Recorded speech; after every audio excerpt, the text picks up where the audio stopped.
Assalamualaikum warahmatullahi wabarakatuh.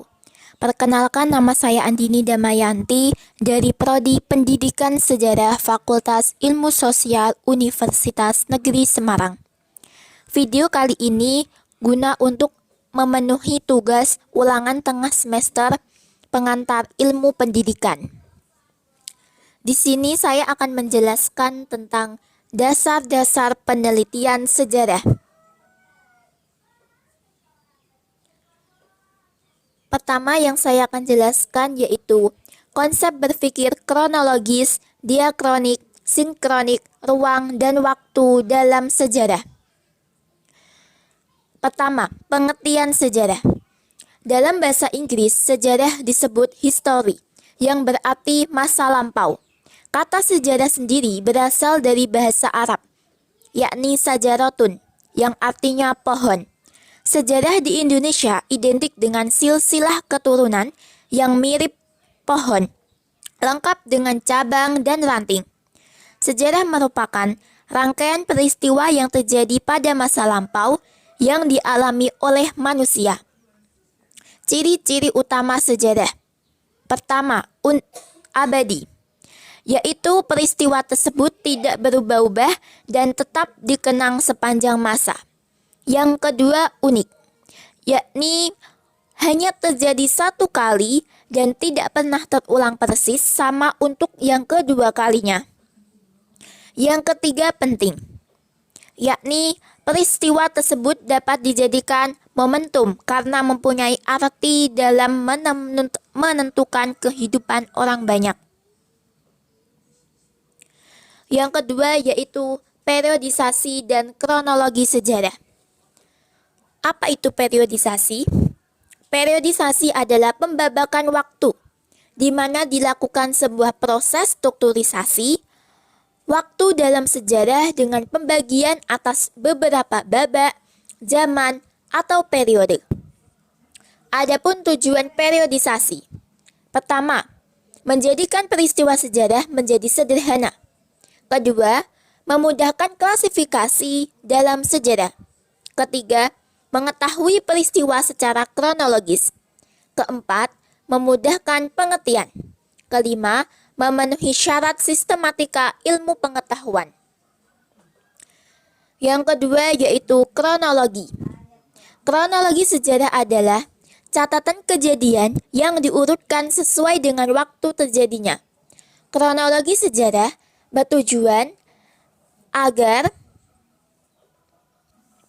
mempermudah kita untuk membantu dalam proses rekonstruksi sebuah peristiwa sejarah berdasarkan waktu yang tepat. Selain itu, sebagai cara untuk membandingkan dua peristiwa yang saling berkaitan dalam satu waktu yang sama.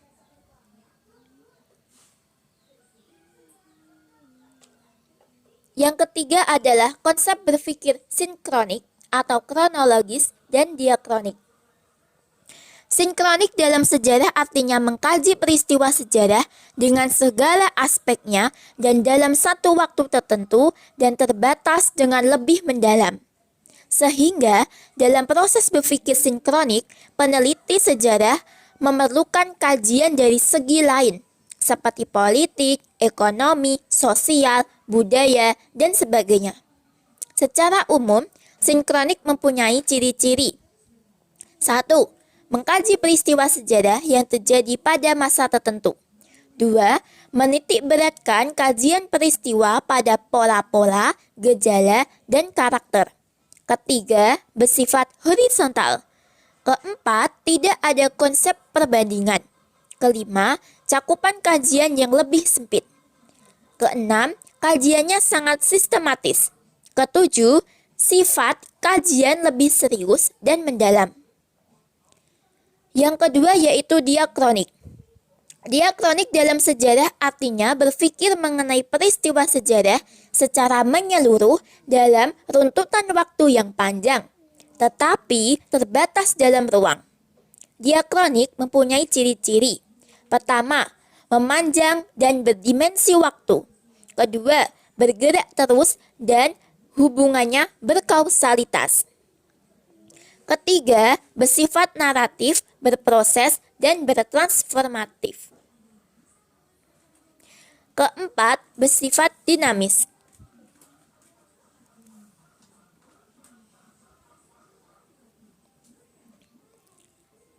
Selanjutnya yaitu ruang dan waktu dalam sejarah. Konsep ruang dalam sejarah. Ruang atau dimensi spasial merupakan tempat terjadinya berbagai peristiwa alam maupun peristiwa sosial dan peristiwa sejarah dalam proses perjalanan waktu. Konsep ruang juga dapat diartikan sebagai konsep yang paling melekat dengan waktu. Berikut cara umum mengambarkan konsep ruang dalam mempelajari sejarah. Pertama, ruang mempunyai tempat. Ruang merupakan tempat terjadinya berbagai peristiwa-peristiwa dalam perjalanan waktu. Kedua, penelaahan suatu peristiwa berdasarkan dimensi waktunya tidak dapat terlepaskan dari ruang waktu terjadinya peristiwa tersebut. Ketiga, jika waktu menitikberatkan pada aspek kapan, maka ruang menitikberatkan pada aspek tempat di mana peristiwa itu terjadi. Yang kedua yaitu konsep waktu dalam mempelajari sejarah.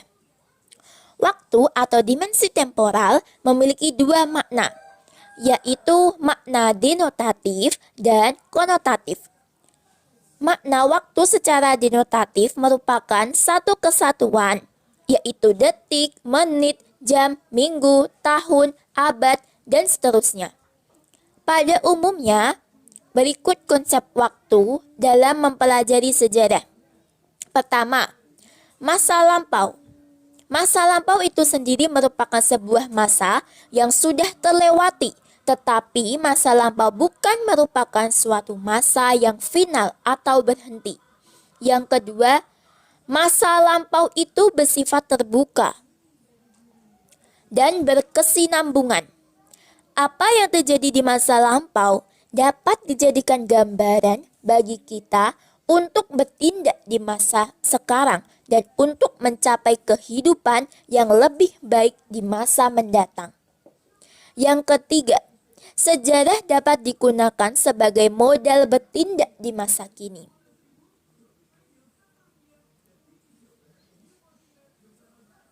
B. Konsep perubahan dan berkelanjutan sejarah.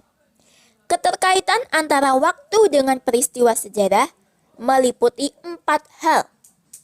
Apa-apa? Yang pertama ada perkembangan, ada kesinambungan, ada pengulangan, dan ada perubahan. Apa sih itu perkembangan?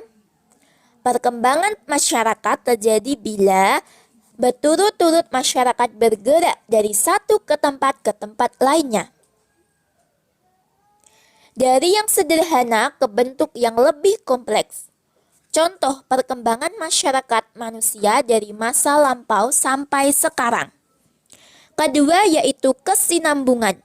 Kesinambungan terjadi bila suatu masyarakat baru hanya melakukan adopsi lembaga-lembaga lama. Pengulangan. Pengulangan terjadi bila peristiwa yang terjadi di masa lampau terjadi kembali di masa selanjutnya. Keempat, perubahan. Perubahan terjadi apabila masyarakat mengalami pergeseran sama dengan perkembangan. Asumsinya, perkembangan besar-besaran dan dalam waktu yang relatif singkat. C. Sejarah sebagai ilmu, peristiwa, kisah, dan seni sejarah sebagai peristiwa. Pertama, sejarah sebagai peristiwa. Untuk memahami sejarah sebagai peristiwa, pada dasarnya tidak bisa, karena kita tidak mungkin lagi dapat menyaksikan peristiwa yang telah terjadi. Namun, kita bisa melakukan pertelaahan sejarah sebagai peristiwa. Kedua, sejarah sebagai kisah. Sejarah sebagai kisah merupakan hasil karya sejarawan, penulis yang memberi gambaran peristiwa yang terjadi berdasarkan jejak-jejak peristiwa masa lampau. Ketiga, sejarah sebagai ilmu. Sejarah sebagai ilmu tidak jika sejarah memiliki syarat-syarat. Pertama, ada objek masalah. Kedua, metode. Ketiga, tersusun secara sistematis. Keempat, menggunakan pemikiran rasional. Dan kebenarannya bersifat objektif. Keempat, sejarah sebagai seni. Penulisan sejarah menggunakan tata bahasa yang indah, komunikatif, dan menarik sehingga menimbulkan perasaan senang dan menghibur.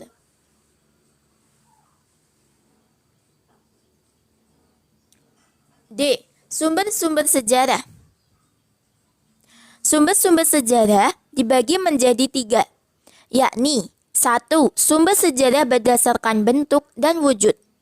Sumber tertulis adalah sumber yang didapatkan melalui peninggalan-peninggalan tertulis. Catatan peristiwa yang terjadi di masa lampau, misalnya prasasti, dokumen, naskah, piagam, babat, surat kabar, dan koran. Kedua, sumber lisan. Sumber lisan adalah sumber yang didapatkan berdasarkan keterangan langsung dari pelaku atau saksi mata dari peristiwa yang terjadi di masa lampau. Cara memperoleh sumber lisan dapat dilakukan dengan menggunakan teknik wawancara. Contoh pelakuan sejarah dalam perjuangan kemerdekaan atau peristiwa G30 SPKI dan lainnya. Ketiga, sumber benda atau artefak. Sumber benda atau artefak adalah sumber sejarah yang diperoleh dari peninggalan-peninggalan kebudayaan seperti gerabah, perhiasan, candi, patung, dan lainnya. Dalam penentuan usia artefak, kita bisa lakukan dengan 3 cara. Yang pertama ada tipologi. Tipologi adalah menentukan umur berdasarkan bentuk atau tipe benda peninggalan itu. Yang kedua ada stratigrafi. Stratigrafi menentukan umur berdasarkan lapisan tanah di mana benda itu berasal. Ketiga ada kimiawi.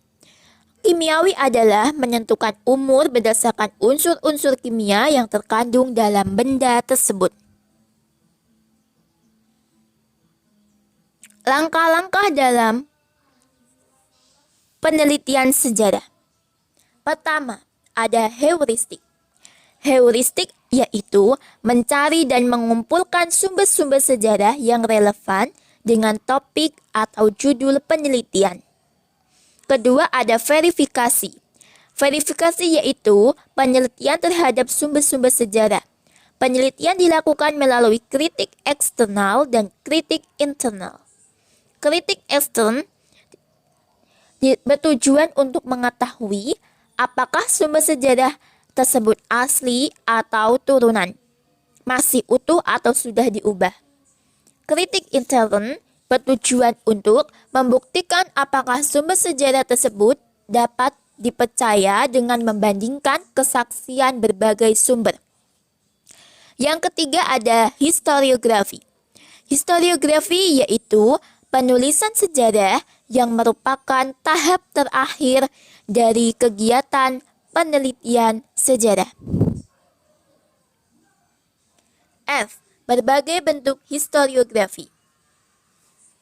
Historiografi merupakan penulisan tentang masa lampau yang dilakukan oleh sejarawan dalam pengembangan sejarah secara akademisi dan secara luas. Merupakan setiap karya sejarah mengenai topik tertentu.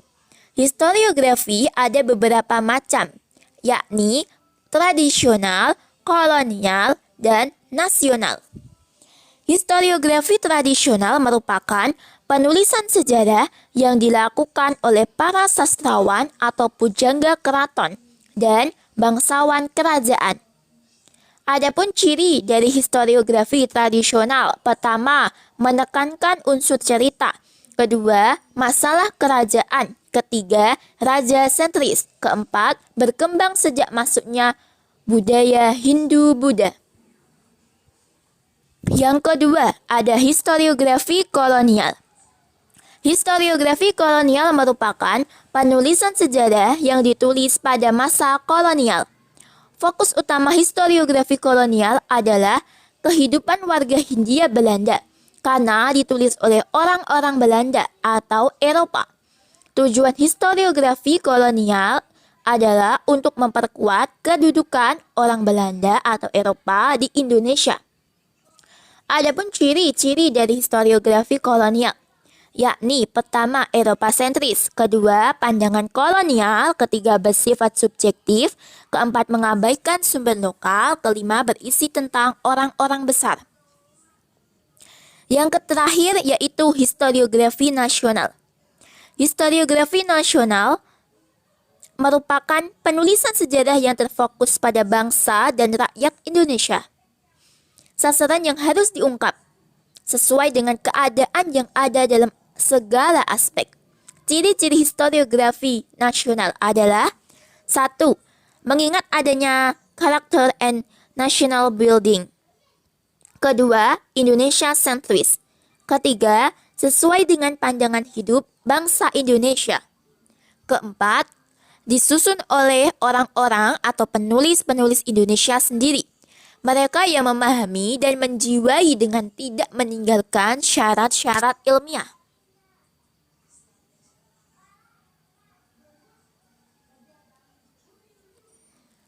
Berikut penjelasan saya mengenai dasar-dasar pengertian dalam sejarah. Apabila ada salah-salah kata atau salah penulisan dalam PPT saya mohon maaf sebesar-besarnya. Wassalamualaikum warahmatullahi wabarakatuh.